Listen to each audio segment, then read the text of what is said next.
Joe Rogan talks about, because he's been jujitsu for the longest time. That guy's actually a Right. badass martial artist. One of the things he talks about is, and I'm inclined to agree with him on this, is like martial arts is something that we need, and the way that society's going and trying to figure its out and its roles, and the way things used to be maybe didn't work as much, but like especially the kind of talks of like it's almost kind of taboo to be like I'm a man, and like, well, hold on here, this is not, for some reason that became something we're not supposed to ever talk about. Hmm. And what I appreciate is in that situation is like, no, when we talk about it, it's something that I think everybody needs. But you and men, it's like we haven't come far enough along the evolutionary chain where I get up, I start my day, I do my workout early in the morning, I go to jujitsu, and kind of having that in there really ignites something into me. And I think just doing that, and it's not an aggressive place. I don't, there's no desire in me to actually do a real fight. Can't remember the last real fight I was in. I would actually rather fight my friends, because you have this understanding of like, hey, I'm going to give you my best, and it's insulting to give you anything less than that. And we're going to meet in the middle on that. And what we do is we actually help bring out this side of us that we didn't know was there, and we can be a little bit better of it. The best fights I've ever had in my life, those guys are hands down my best friends to this day. It's awesome. Talking to every one of them. I mean, back to Falcon Winter Soldier, and I can't tell you how many other jobs there have been, but Justine Eaton, who Yeah, I doubles love Wyatt Justin. Russell, guy is one of my best friends. He's my brother from another mother. Like when we were going to do, it became he just ripped Falcon's wings off, and it's now Bucky Yeah. had tackled him, and we're getting ready to fight, and we start pacing back and forth, and people are like, "What's going on?" I think we freaked out some people on that show. Um, but it's like we're pacing back and forth, and we're kind of looking at each other, and we're looking away from each other, and it was described as like it's like there's two lions just Yeah. doing this, waiting for the cage to come up. And everybody on the stunt team is like, "Is this? Are they good? Like here?" And like, "Oh, them? Yeah, they're about to have the time of their life." Nobody on stunts is like, they're gonna enjoy this. Aaron, Tony, Mackey's double sitting off on the side, and it's like, "Yeah, guys, come on, get it!" Like, he and Justin got to dance. He's like, "All right, it's your turn now," because we're all really good friends. And I mean, what a team to work with. Those two guys to perform with was just like, it's gonna go down in my career as probably one of my favorite things I ever got to do. Right before we go, Justin and I come, and it's called just giving the person a bump, and you just kind of strike them on the chest, and by striking, and you've seen Yeah. this in movies. I think Wolf of Wall Street, a Yeah. famous talks Uh, about Yeah. doing this. But what it does is it actually, like, if you're about to do a big stunt, sometimes, like, I don't know if it's on any BTS, but I will strike, and go, ha! It activates your body. It gets it ready for that engagement of what's about to come. Now your blood's circulating the way it should. So when you do it, your body is just more instinctively ready for what's to come. So Justin and I bump each other. We look each other and just, ah, scream. We go back, and they're like, three, two, one, action. We come in, and we look like we're going for blood. You wouldn't think we were friends if it wasn't staged. And then the moment they're like cut, we're like, yes, dude, that was amazing. And like, what, you just look at us like, what is wrong with you? Like, you look like you're gonna kill each other one moment, and then you're like, you're giving each other hugs. yeah. It's like, are you, it's like, yeah, wait, are we going again? We're down. And it's like, no, we got that. You guys crushed it. It's just what feeds into it there. That's probably why he's one of my best friends, because he just brings out that crazy psychotic side of me of like, okay, so it's like, oh, we're fighting each other. You ready for this? I don't know if everybody else is, but I am. Let's go. Anytime like I see you or Justin or even James Young, like I love now that when I'm watching stuff, I can pick out like, oh, I could see who that was. I can see when James came in there. I love being able to do that, and this has only been able to help me do that more now. You've got to remind me. I got to send you a picture just because I think you'll get a kick out of it. I love that you listed those two people. We were on the street top fight scene, and one night, and James just happened to be working on something downtown. I'll send it to you, but there's a picture of Justin, myself, and James, and it's just one of those great moments of like, oh man, it's awesome that we're all together, Mhm. Awesome. because those are guys that you know you get a job with them, and it's like, this is gonna be awesome. This is gonna be so great. I do have a few small questions, but honestly, I don't Yeah, even feel like I need to ask them. Do go you for it. have? You sure? Yeah. Okay. So the little bit of spoiler for Daredevil Born Again. We saw Jack Duquesne swordsman in an episode or 2 episodes. NDAs, of course. Any possibility we will see you return in season 2 for swordsman? Because I haven't been able to catch fully up on the show. Benefit of being busy, but I've like wanted to see it, and then I had heard that. So the original coordinator from Daredevil, when it began, Phil Silvera is back doing it. Love Phil. And I've talked to him. I talked to him after the first episodes, and he's been great. When I found that out, and I actually recently found that out, I was going to email him and be like, "Hey, so I don't know. Like, one, would love to just work with you. Two, I don't know if you already have somebody ever picked out for the character, but I did him on Hawkeye. Would love to return." And then send him the picture of me where I looked like Mario with my big mustache. Nice. That's awesome. Phil called me to be like, "Hey, you did this. You want to come up and double him again? Get a little crazy with the sword." I'd be in New York in a heartbeat in Hell's Kitchen. That's awesome. He's done some amazing things. I have not gotten the opportunity to work with him to date. So honestly, to like return and in that capacity, and to work with him that way, oh my God, it'd be awesome. I'd love it. I'd love every minute of it. I'm hoping that someday it's like, even on anything, it's like, all right, cool. I'm going to come work for you and we're going to do this and have some fun with it. But like, especially that I'd be like, yeah, let's do this. Sweet. Let's go here. And, cause that's swordsman's fun. I got to fight left-handed most of the time. I'm assuming you're righty then? Tony's left-handed. When we did that in Hawkeye, we actually had everything choreographed right-handed, and it was the same AD as we had on Falcon and Winter Soldier, Doug. And he's amazing. And he looks at me and he goes, "Hey, John, he's left-handed. He's going to want to fight left-handed." And we had the coordinator, the amazing legend, Heidi Moneymaker, just looks at each other. I'm like, "Okay, cool. If I can have 2 seconds to just make sure the choreo still works." And we figured this out. And we went for it. Fortunately, she had enough faith in me, and I was confident enough that I just, kind of pulled a little Princess Bride and did the whole thing left-handed. And it's like, okay, so I can apparently fight with a sword left-handed. Here we go. And we did that. And I'd love to actually return to that because, my bread and butter is Japanese swords. And there's actually a specific rule, and I would love to see this embodied in Swordmaster, of doing every other sword left-handed. But if he's ever gets a katana, literally taking it and transferring it to his right hand. Sweet. Because both hands work when you use a katana, but there is absolutely no left-handed Japanese swordsman. Wow. Which saved my ever-living butt because Keanu Reeves is left-handed. And we're on 47 Ronin, and he's like, can we do this like, with the left hand? And I'm like, oh, dear God. And it's my first run. So I'm like, oh crap.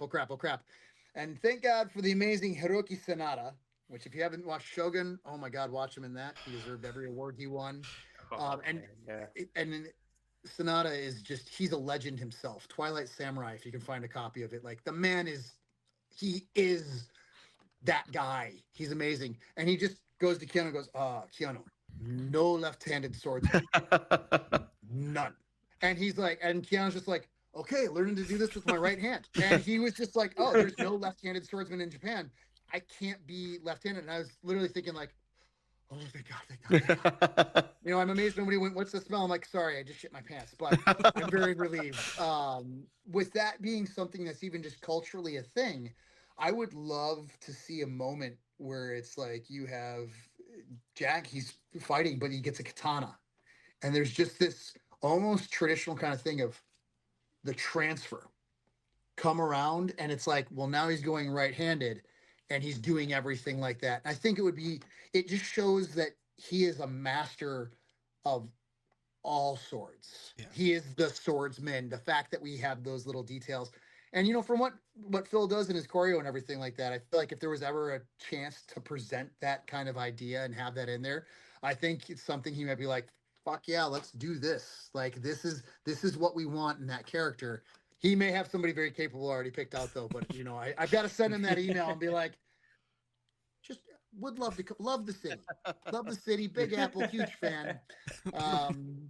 Definitely would come up. That's awesome. Thank you. I guess the last question I'm gonna throw at you is, NDA, of course. On IMDb, you have listed Ironheart. Can you at all talk a little bit about the stunts you did for Ironheart, or what you're looking forward to for us to see, or is it all spoiler territory? I fell down Fell down. a couple times.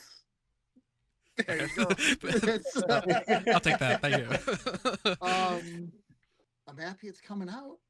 I'm curious. I'm very curious. I'm curious what put that where it's at in the story of they had a great team on it. You had It's good to you know, hear. some of the 8711 guys, Danny Hernandez and Jojo Dante, like they amazing guys. Like they definitely watched action and they've done it, and it's like, man, this is incredible.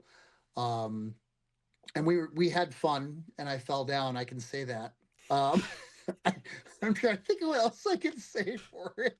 You also too don't have to say anything either. That's Yeah, that's perfect enough. yeah. Well, Yep. there's part of it. It's like for that show, it's been so long, I don't remember as much of like, fair. oh, we're in here. I'm sure it's going to be great. Honestly, like when I think of everything to it, happy that it's come around and it's going to get released. And it's like, but it's interesting because it's been done for a moment. So where it fits in the whole timeline and story of everything, I'll be very interested to see that. I'm going to be interested to see where they put a lot of these things, if they are going to just tie some of them together, or if we're actually going to get some of these stories that just get to live on their own. Like I'm curious if we'll see Moon Knight in like Doomsday, or if we're just going to have Moon Knight live in his own world for a Yeah. moment, and then maybe see that. I mean, where will Daredevil cross over? Like you said, it's interesting to see like, okay, well, Doomsday, you can't watch Peter Parker take on Doom and then get manhandled by Fisk. It's Yeah. we have a moment that's just not as believable. Mhm. But to my understanding, and again, they're not confirming, denying, or saying anything of this. I literally don't know. This is just the reports. Spider-Man 4 is shooting at the same time as Doomsday. Yeah. And because he's not present for any of it, Mhm. which I find intriguing, very intriguing. Makes me happy in a way too. Yeah. Yes. Because when you look at it and like, I remember some of the stories, he had a very leader-esque type role in. I've got to go back and read both Secret Wars as well. Yeah. I know they're going to draw from both stories. I'm pitching this because this might make for a good story. And again, I have nothing here. This would just be like, as a fan, cool. We've got the Fantastic Four, we've got the X-Men, we've got the Thunderbolts, we've got Mackie. I mean, we've got a holy crap ton of other people that are kind of doing their thing, but it's like teams, and everybody's trying to come at Doom in different ways, kind of like it's doing in the comic books right now with Doomstrike. I don't know. Are you guys reading Doomstrike at all? Or like not Doomstrike is the Thunderbolts one, but I've been trying to keep up with the world under Doom that they've been doing, because I work at a comic shop, so I kind of had to keep up with So you did life going right. on. Yes.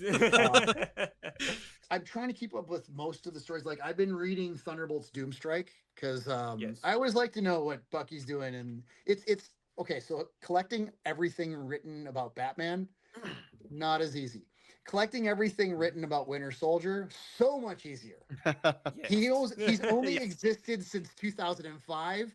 I'm talking like it's exponentially easier to Yep. do. Also, if you wanted to get the first issue where you ever saw him, they're kind of actually have them up on my wall here. I have issue number 1 and issue number 6. So issue Yep. number 1 where you see the hand, and then issue number 6 where you see him for the first time. Really easy and not as costly as like trying to get the first issue of Batman. I don't know if that will ever happen. I have a reprint of it. It's really pretty. I've got different copies of it. Will I ever have an original one? I fall down for a living. I don't make that kind of money. I don't know many people that make that kind of money. I mean, Mark Zuckerberg walks into the comic book shop, sees that comic book, and goes, "Ooh, Yeah. that's steep." I mean, I've been loving what they're doing with the story. I just picked up Wolverine, Laura Kinney Wolverine, where she's Yep. doing the road trip with Bucky. I loved every minute of Yeah. it, which makes me excited for the next iteration of Thunderbolts, which will be coming after Doomstrike is done.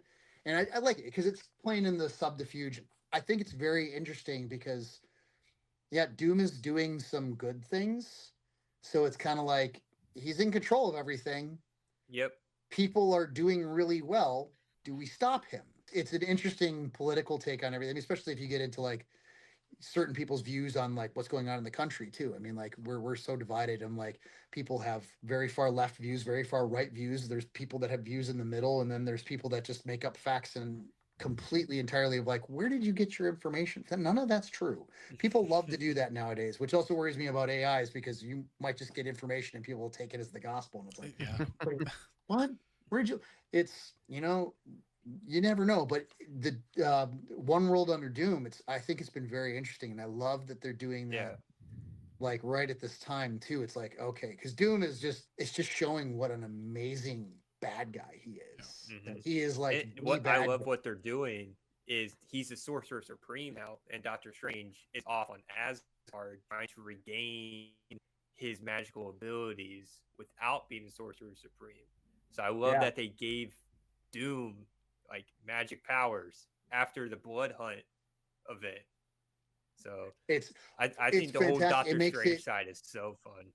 Oh, they're doing such a good job of it. And it's the lead up to this, prior Bucky assembling the former Thunderbolts and them actually literally manipulating Doom to kill the Red Skull. I loved everything about that. It's like, Red Skull just being like, can you think you can actually do this? And he's like, no, he can. And Doom just rains hellfire on him. It's like, oh, shit. Like, so well played. And then everything, Bucky and the Thunderbolts and Doomstrike are trying to take Doom down now, because they kind of pushed him into a position, allowed him to be in a position of power. And it's funny because I think Doom literally has been like, I want you to be my secret police. And it's like, yeah, no, all of us Nazis, secret police, not a good thing. We don't roll like that. And they're just going after him. And I love how it's gotten into like, I've also been reading Hell Hunters, which what a fun take on those things. And they made Bucky kind of a little psycho, and I love it. He's scary. He's like in there. I'm like, oh, this is definitely, they're going with that darker iteration of this young soldier that is like, he's collecting ears of Nazis. Like they're taking that piece of history, and it's like they find him. I can't remember which one finds him at first. And he's kind of crying like, hey, son, you okay? And he's like, those were mine, and Dum Dum took them. What did he take? Those were my ears. I killed them Nazis. Those belong to me as trophies. And it's like, oh, wow, that got dark real fast. But it's kind of great how it's all playing out. So, the comic books they've come into some good writing. Yeah. I think we got sidetracked on that. Sorry about that. Obviously, talking is not my weak point. Especially about comic books. It's like you do this and it's like, oh, we're good. Daredevil Cold Day in Hell just came out, and that is starting off really good. Some characters are getting taken a different way. I cannot wait. If you get the time, I would highly recommend picking up the first issue and just. I absolutely will. One of the things, and it's really what keeps me in this business of anything else, is that I love good story.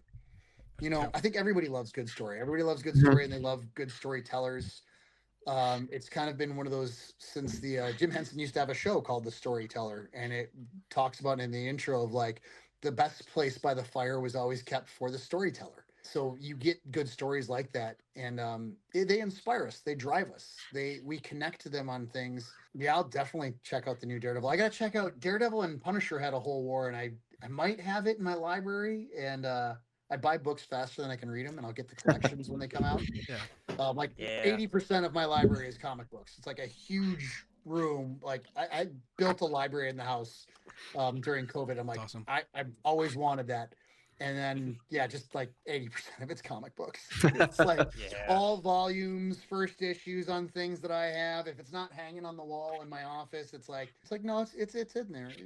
I have it. It's good. Although I recently thought about having some of them graded and framed. So because there's some first appearances I have that I'm like, I should really do down to grading. It's a whole rabbit hole. Because I was like, I'm never getting anything graded. It needs to be raw. But then I got one book graded, and I was like, maybe I'll get another one graded. And now I have like 12 graded books. The ones that I have that are graded, if it's I like the character's first appearance, and I have Gambit's first appearance, Rogue's first appearance. Rogue joins the X-Men. I'm like, I should have these graded. I have Iron Man demon in a bottle.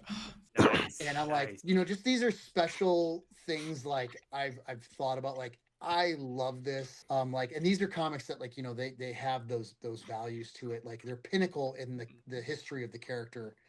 And then there's just kind of some that like are something to me if like I could hang them up, like when Image was at its peak back in, I think it was like the late 90s, of like I loved Cyberforce. So I have every issue of Cyberforce, and Ripclaw was just like, great, we're gonna take Wolverine, make him Native American, and he's gonna have fingers that are claws, and he's gonna be real mean. And I'm like, this guy's awesome. So I might have that first issue like just framed and graded just to put it in there. But Nice. a character I've never gotten to officially play, and I would love to if the opportunity. And I think one of the reasons is because it's guns, swords, and knives and martial arts. Is I have Deathstroke's first appearance, Oh wow. Dude. and Yes. when I Yes. got to so on season 2 of Peacemaker, which I think when it comes out, this is going to be the year of good releases. I think Thunderbolts is going to be amazing. It's gonna be amazing. Yeah. Peacemaker season 2, I think, is gonna just trounce season 1. I love season 1. Same. I think season 2 is gonna be even better. Wow. I'm blown away by it. Cannot And I wait, got to be vigilante. So the Really? second I did, I was actually just randomly in a comic book shop in Florida, and they had the new Teen Titans annual number 2, which is it's right there next to my Winter Soldiers ones. And I'm like, yeah, I was like, framed it, it's graded. I'm like, I am definitely getting this. It's like, yeah, it's just kind of, it's a fun way to kind of have those things. I'm like, no, it's the first appearance of a character that I've gotten to be. So I got the Deathstroke one in deep hopes that someday, if it's not Batman, I'll get to be Deathstroke and maybe swing a sword at Batman and cut him off or something like that. That'd be awesome. That's awesome. That'd be awesome. It'd be a good consolation to it. I'm glad that you mentioned Vigilante. That like Vig is my favorite character from Peacemaker. Like from that show, that's to me that's my standout character. Like I love Vigilante more than anyone else on that show. So I'm so glad Likewise. to see that. Freddy is absolutely amazing to work with. He's wonderful. My favorite scene from season 1 is the prison scene where he goes in and he's just egging those Aryans on, and he's like doing everything, gets up, kicks the crap out of him, then goes to goad his father into it, and he's like, I'm not dumb enough to get into a fight with you. And then he gets in the car with Harcourt and he starts to break down, and he's like, I think I made things worse. And I was like, holy crap, this is good. And yeah, Freddie Stroma, who plays him, he plays him perfectly. I was fortunate that we hit it off how we did for the character, because whenever I'm doubling, I know there are people like, well, this is this, and you got to go with this, and like try to make things big, and it gets the disconnect. What I really like to do designing action is like, I want to know my actors' intentions. I want to know what they feel and how they feel about these things, and then I want to try to compliment on that. With Sebastian, we have a very good relationship doing that. Freddie was a very similar thing. Just talking with him, I think one of the funnest things about the character is that there might be a mention of Pokemon or something, but that's not out of character for him. Of like, he's like, oh yeah, like a Pokemon card. Like, no, I'm trying to catch this one. It's over on this corner. Like, just he's the guy you don't think has ever been on a date, because there's a good chance he probably hasn't. He only went on a date because he's like, well, people got to think I'm normal, and that's part of my cover like this. But it's, he's into comic books and Pokemon and playing D&D, but oh my God, he's like a crazier version of me, because I'm into comic books and playing D&D, and I'm also into martial arts and guns and like he excels at like, he can walk into a situation and he can like be the complete nerd. You think, oh man, this guy's going to get his ass kicked. And then he walks into a room of like 20 Nazis and he'll slaughter all of them while singing the song, like the theme song to Pokemon, like, I'm going to be the very best, as he's like stabbing a guy in the head.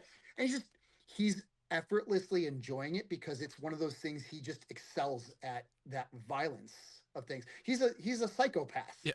If you think about it, he totally is. And I love that about the character, because you can have something that's so kind of like, I think you're actually referring to like issue 145 of that series in the reprint version. Like, they're saying something, you're like, he's comic book guy from The Simpsons, but at the same time, it's like, dude, you're kind of shredded and scary. These five guys are dead. You did that with a toothpick. That's all I had. Like it makes it really fun to play with them, and like Freddy just adds so much color and character to it that it's like, okay, cool. Knowing this into it, putting that into the fighting, then becomes disturbingly playful because it's like, okay, kill all these guys, but have fun with it. Like be efficient, but have fun with it. And we definitely did. And I think those moments are going to really come out. And I can't wait for Peacemaker season 2. And I'm hoping everybody's going to love Vigilante as much as I do in that. There's a lot people are going to love. I think Jennifer Holland, Harcourt. man, that woman's a rock star. She is tougher than nails and she is committed. As much as I love what I got to do, I think there are parts of me that are jealous. I'll say that. That's awesome. She's that awesome. Yeah. I'd want to do this fight. Like this is great. The difference I think is like it's really raw and gritty, whereas like, Vigilante would make a joke or something like that, or goof around or pin somebody's nostril ring to the bar and like kick them off of it and see like, and that's why you don't get piercings. Like it's almost Deadpool-esque. Yeah. But in a little more like I don't heal and I'm a little just kind of crazier thing. But no, as far as like sheer violence, like holy crap, it's going to be that's going to be a highlight of the show. It's all going to be great because that entire cast is seen as just what a professional. That guy's awesome. Yeah, that was such a good one. Literally last year, I did 3 jobs. I did Thunderbolts, I did Peacemaker, and then I did one day on Bondsman, which if you get the chance to check out the show, it's great. Kevin Bacon hunting down demons. Check it out. You'll see me. I think the whole show's out now. I ripped my jaw off of my face, so that's a fun one. Then I smashed my head on a table. So it's that's hey, watch it just for that. But no, the show is wonderful. But yeah, it was a really good year last year. Like a lot of fun things, good people to work with. It's great to hear. I'll say that leads into my final question. I was going to say quickly. I'm so glad that you mentioned that like Vig couldn't go on a date. Like you're not gonna see Adrian chasing at Applebee's with a girl. Like you're never gonna see that from Vigilante. And no, yeah, I just love that you mentioned that because it's like you wouldn't see that ever. No, it's willingly anyway. It would be fun as things go on to see what that might look like. Like a woman that maybe he kind of like what is that like? Because I mean, he's very kind of asexual if you think about it. He did that one in the first season. He's got that 3-way with Peacemaker. Yeah, split the joint after. You gotta watch how that watch it again and how that played out. It was kind of more like, no, it's just to be with my best buddy. Like, okay, that's not creepy at all. But it's not like, yeah, let's get into bed with this girl here like this. It was just more of like, no, I'm your wingman. I had the other side. Like, yeah, he's more proud that he got to like be with Peacemaker than the girl herself. Like it's yeah, a Peacemaker vigilante sandwich, and he's like, no, that's the cool thing. Like, because he doesn't remove his mask because he doesn't want his identity shown through the whole thing. I mean, everything else, yes, but no, the mask stays on. He's like, oh, I have my secret identity here. Like he's kind of constantly in that. It makes him such a unique character for everything. I don't know if they ever did this in the comic books. I don't think so. Because in the comics, he's a little more serious. I actually like this iteration of him a little more. Because it's kind of like, we're going to take Kick-Ass and go to an extreme. Yeah. The Kick-Ass was a fan of all that stuff. And then he just learned he didn't really become a badass until the end of Kick-Ass 2 when Hit Girls like this. And then he gets jacked up and he's like really into it. But you kind of have this psycho version of that, of like, now the complete nerd that's like scary as all hell. It would be fun to see that version. And what if there was like a female vigilante and she just kind of happens to be exactly the same? Like she's exceptionally good at killing. She's totally nerdy. You'd have a fun moment of like, Harcourt or Chris walking in on them thinking like, I bet they're doing it or something like that. They come in and it's like, all right, I'll give you a perception check. Roll. Okay, you have a perception check of 14. Okay, so you know this as you walk through the dungeon, and like they're just playing D&D with each other. Yeah. It's like that. I see that so much more than being like, and they're still wearing their masks. Yeah. Like they haven't taken them off. They haven't revealed identities, and it's like, are you guys serious here? And it's like, dude, you guys want in? We have characters pre-made. We made 8 of them. Like, it would just be. I think you could have so much fun with it. Yeah. Yeah, I'm sure. I mean, James is amazing at all that stuff, so I'm sure he's already probably 8 moves ahead of that. He's rolled the dice on Yeah. Vigilante's future of like, we're gonna hook 19. It's about to get real good. I guess that'll go into the final thing. Do you have anything coming up that you want to promote or just talk about briefly before we end up saying our goodbyes? We're going on 2 hours long. I don't want to take up any more of your Has night. it been 2 hours? Okay, talking to you guys is Yeah. fun. I didn't even realize it's been 2 Appreciate hours. it. Likewise. Yeah, I'll talk anytime. Heck, after Peacemaker season 2 is released, if you guys want to talk again, I could fully talk love about that. Thunderbolts. Oh, yeah. Oh yeah. that'd I be mean, we've been awesome. kind of talking. We haven't been talking, but we've been talking about Thunderbolts and Peacemaker, which would be the Tooth and Bondsman. Like again, that's all I did last year. It was a very great year of being busy, and those were really fun jobs. Amazing crews, amazing teams, amazing actors. Like they're kind of what everybody hopes for in their career, and I'm just grateful for everyone because they're not always like that, but really that I got that. I think Thunderbolts. I haven't seen it, but everything I've heard and what I witnessed, again, there's times you never know. I just think this is going to be a knockout. I think it's going to be awesome.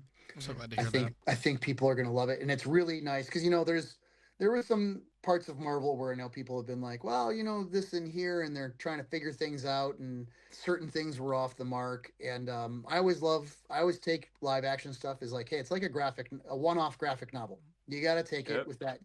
It's so hard to put all of the Batverse into one movie. It's just, Mhm. it's really hard, So take it as this is a graphic novel that focused on these characters and this story, and that worked. And I think you'll enjoy it more, because it's like you never know. And there's certain things, and there's things from the comics. I'm like, well, why do they do that? And there's certain characters that they're there, and it's like I know who they are, but it's like I collected those comics. And Yeah. first of all, that would be incredible if I could collect that many characters. Again, I got a lot of comic books, but there's a certain point where it's like, oh, holy, it's like Yes. I've never read this.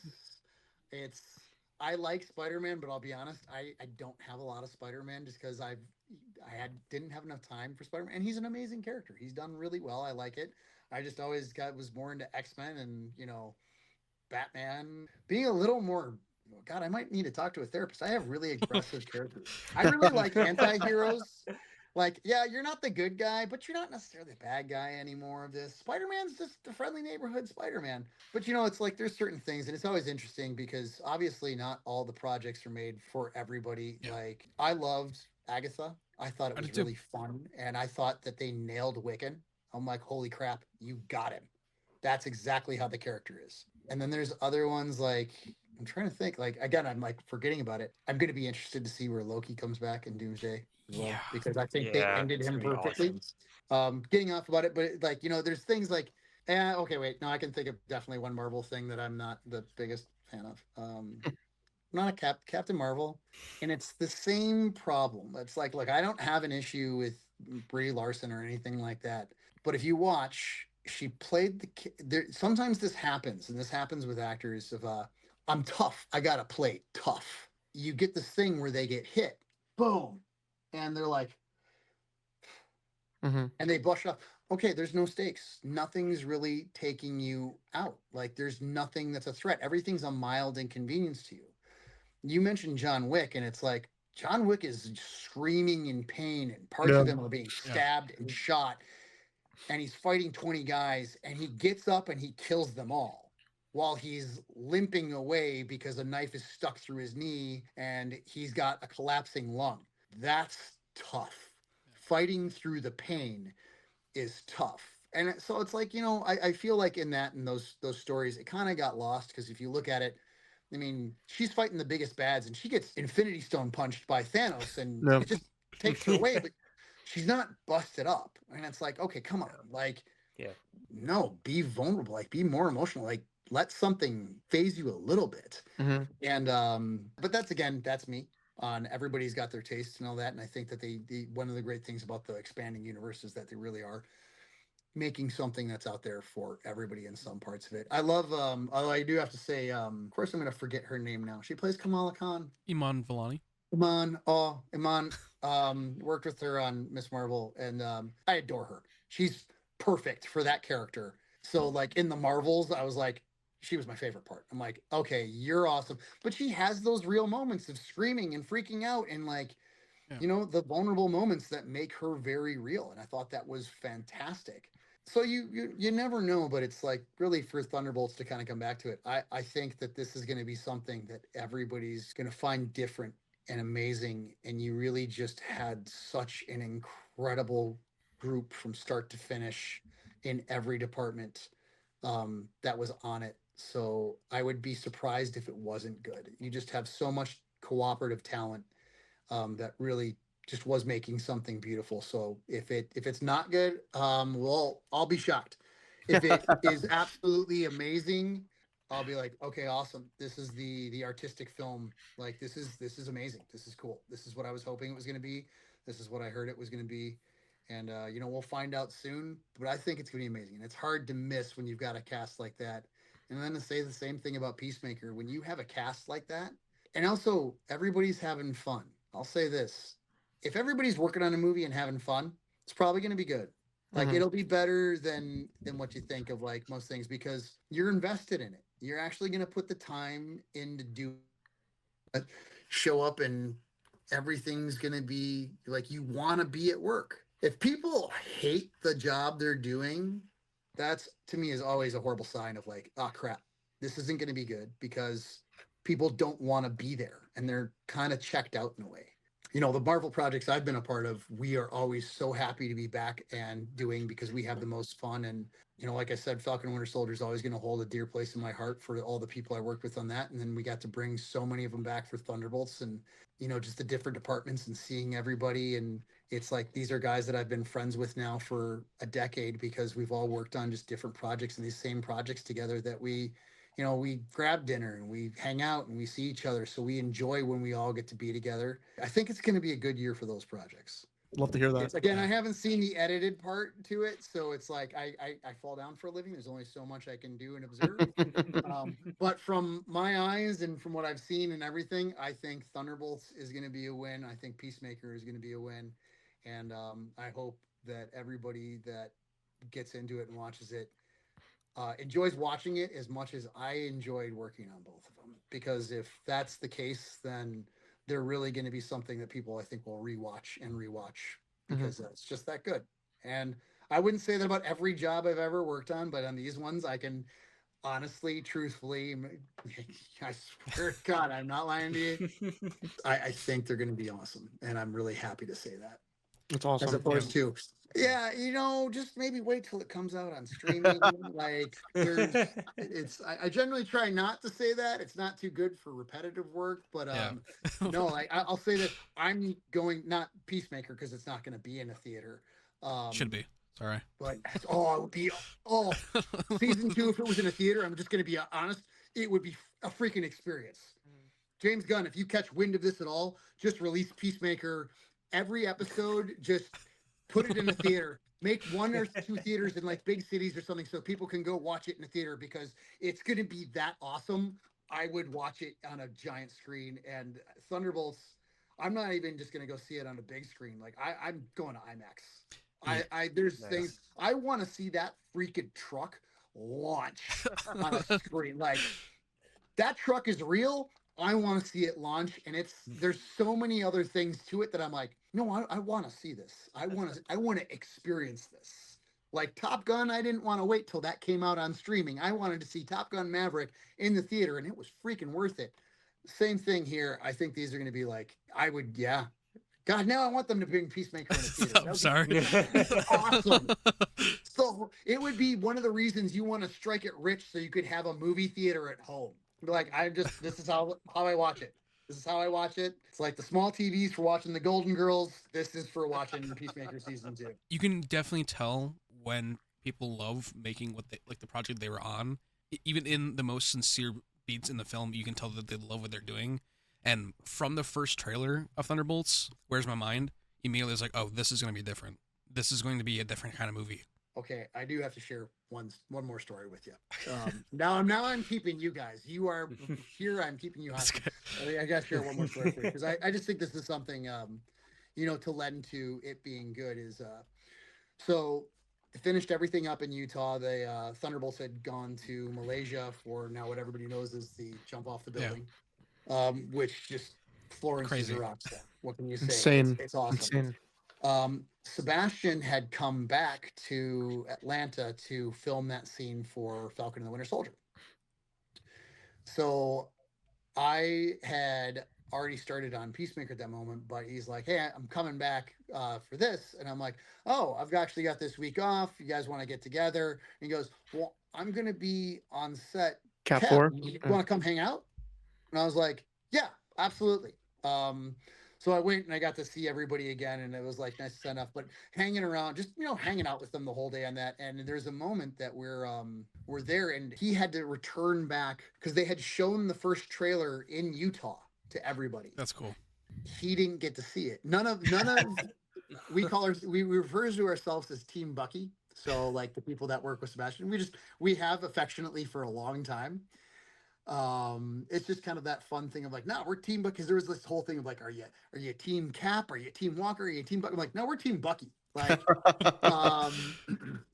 and so we're all together, and we're talking like, no, did you get to see it? And like, no, I didn't get to see it. And it's like we're all kind of like, well, none of us actually saw the trailer. It's like, damn.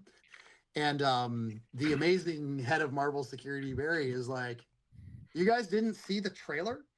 We're like, no. And he's like, you missed it? I'm like, yeah, we had to come back for this. And he's like, oh, it's on my laptop. You want to see it? And we're like, yeah.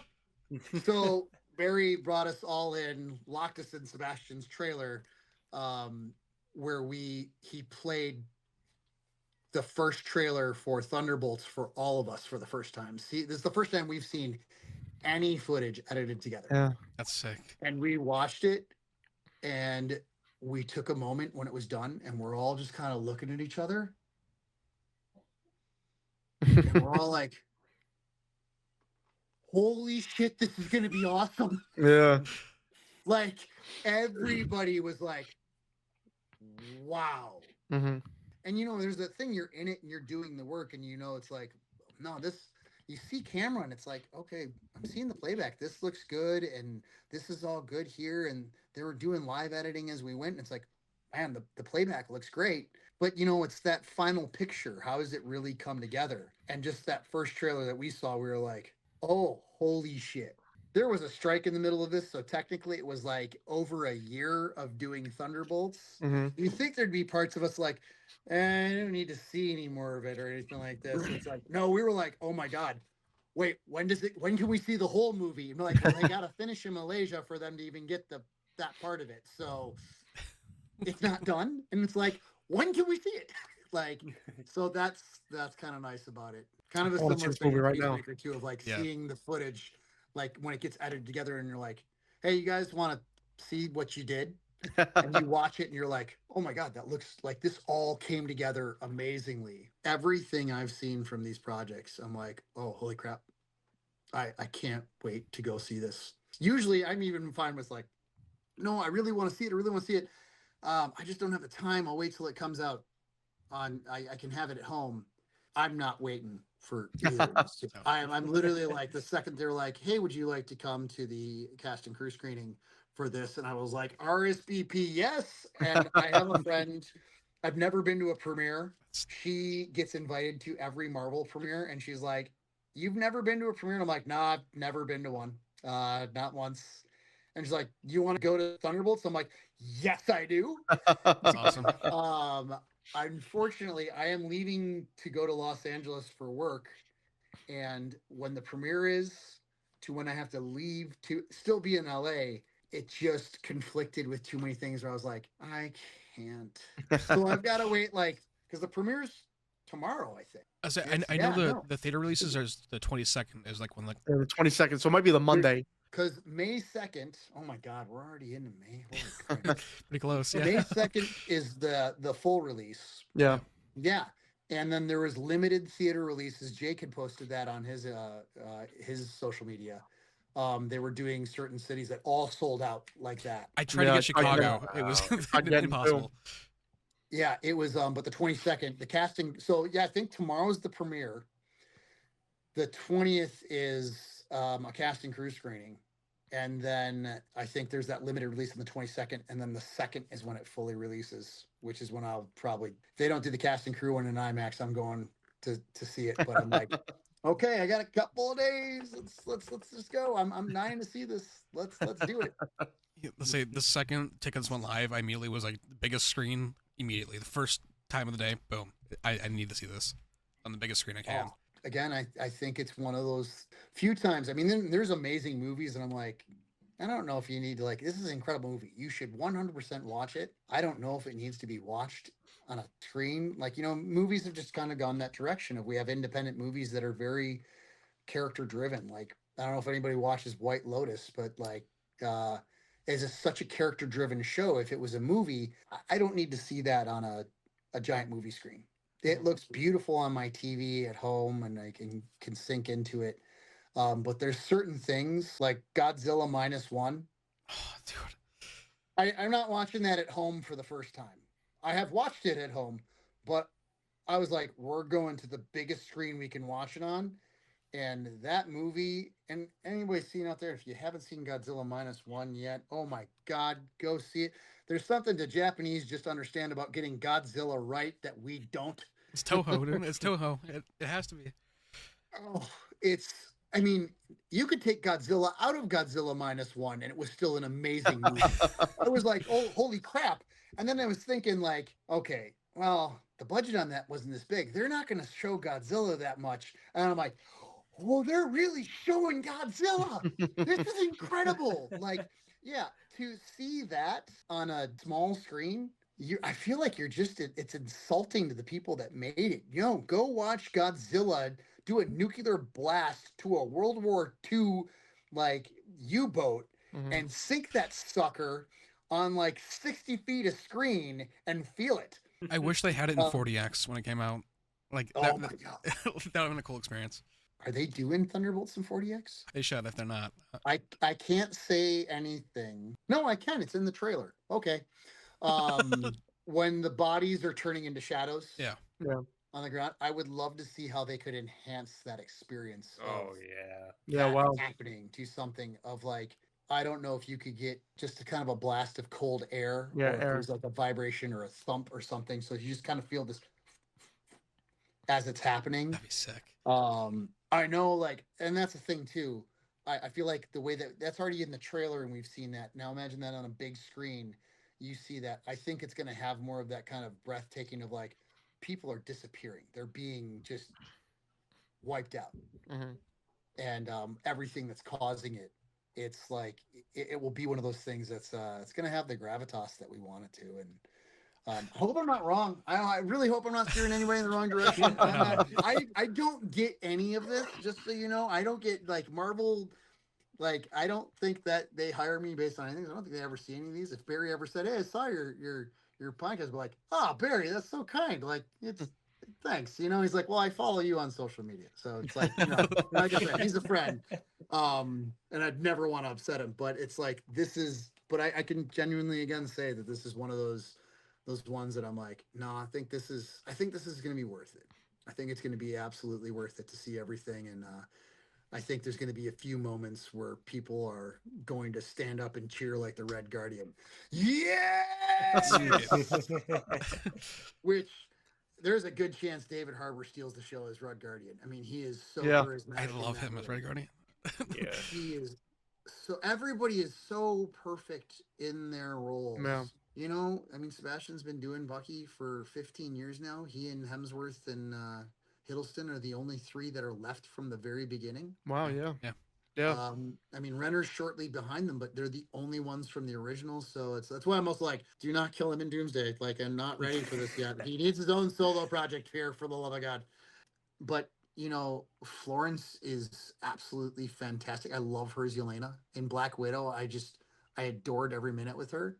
Hannah's great, especially how she turns the journey her character's gone on is interesting, because if you think about where she was in Ant-Man and the Wasp, she's definitely a different direction. When Janet heals her. Yes, Yeah. Janet does, not Jane. When Janet heals her, she doesn't have that looming over her anymore, which is a very interesting thing. You have Taskmaster, who is freed from the program, Walker, who's on his journey, which I'm just stoked with where they put him. Yeah. Julia Louis-Dreyfus, I mean, what does she do that's not absolutely freaking amazing? It's, I mean, of course, she walks on set and part of you thinks, oh, Elaine's here to fuck things up. That's because I'm old and I just see that. But she is just wonderful and I love her as Valentina. Lewis is just awesome and crushes it in every way, shape, or form of being Bob. It's awesome. And you've got to really love, and I think he's doing this on purpose in a way, that in Top Gun Maverick, his character was Bob. And if in his next movie, he's like, hey, what's your character? I'm like, oh, I'm Robert, but just people call me Bob. I would be like, he is on a mission to make sure every character he ever does is just named Bob now. Bob. It's going to be Lewis Pullman as Bob. Lewis Pullman as Bob. Marvel Universe, Lewis Pullman as Bob. DC Universe, Lewis Pullman as Bob. A24 movie, Lewis Pullman, Bob.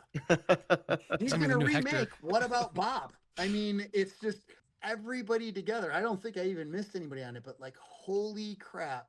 You know, how often do you get just that group of people? Like you had it in Avengers because you had such an amazing group from that. And you just get that entire ensemble. This is one of those moments we've seen these characters do other things. And it kind of built up like Avengers, if you think about it. It's built up and it's built up. And now we're putting all these kind of degenerates together who are not as on point as the Avengers. But, you know, I saw some social promotion. What was it? It's like downfalls can be killed and is like human can't fly. And it's like strengths, punching, shooting, and stabbing people. And it's like the literal same for every Thunderbolt of like that. And it's like, okay, so we definitely have a personality type here.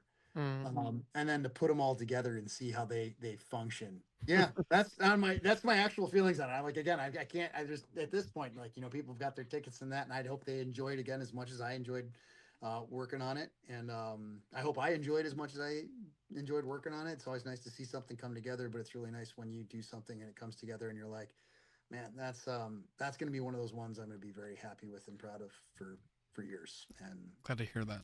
Yeah, big time. Yeah. Well, thank you so much, John. It's not another Bratz. I may have had my start there, but I'll be honest, it's a movie I watched once and I was pretty good with. That one time was possibly more than enough. Awesome. Okay, I may have had to watch it twice because my niece wanted to see it, and I may have been on my phone and making popcorn as I let her watch it. So, like I said, they're not all winners, but you know. Yeah, thank you so much for taking the time to talk to us tonight, and thank you guys for having me on. Of course, thank you, John. Yeah, excited to love your work. It's and like I said, after everything releases, I'll be more than happy to talk about things. Actually, talk about things. As opposed to, I can't say that. I can't say that. They're not going to be happy if I say that. I can say this. Yeah, because I'd like to keep working. I got hungry pets to feed. So you guys are great. Thank you so much. Of course. Yeah, thank you guys so much for watching. This has been episode 8 of Comic Talk. With that being said, we'll see you guys in the next one. Thank you so much for being here.